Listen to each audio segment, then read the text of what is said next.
Buổi chiều ở quán cà phê cũ. Chiều hôm đó, tôi quay lại quán cà phê mà tôi từng ngồi rất nhiều năm trước.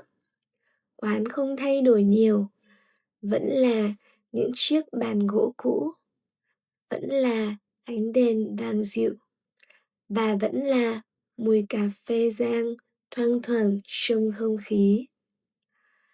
Tôi chọn ngồi ở chiếc bàn gần cửa sổ, nơi ngày trước tôi từng dành hàng giờ để viết kế hoạch, mơ mộng về tương lai và tin rằng mình sẽ nhanh chóng trở thành một người rất thành công. Ngày ấy, tôi luôn vội vàng, tôi muốn mọi thứ xảy ra thật nhanh. Tôi sợ chậm lại sẽ bị bỏ lại phía sau.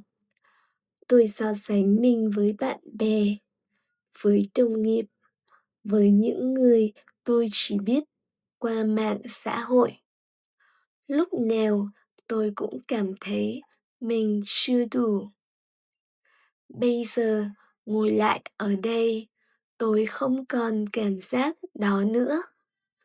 Cuộc sống của tôi không hoàn hảo.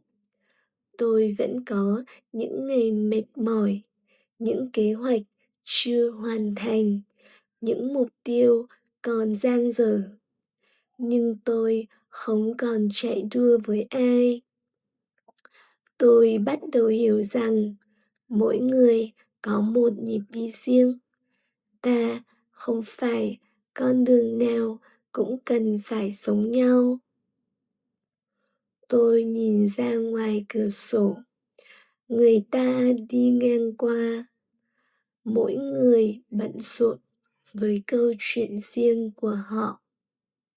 Không ai biết tôi từng ngồi ở đây với rất nhiều hoài bão, và cũng không ai biết hôm nay tôi ngồi đây với một tâm thế như thế nào.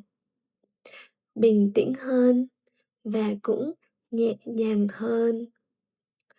Tôi gọi thêm một ly cà phê, không phải vì tôi cần caffeine, mà vì tôi muốn kéo dài khoảnh khắc này thêm một chút. Khoảnh khắc được ngồi yên lặng mà không cảm thấy tội lỗi.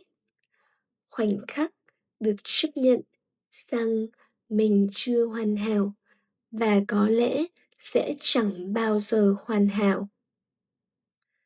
Khi rời quán, tôi không có một quyết định lớn nào cho tương lai. Tôi cũng không tự hứa sẽ thay đổi điều gì mạnh mẽ, và có lẽ như thế đã là rất nhiều rồi. Thank you for listening to these stories.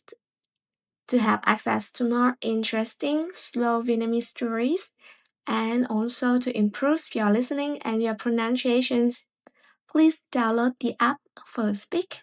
Thank you and see you there.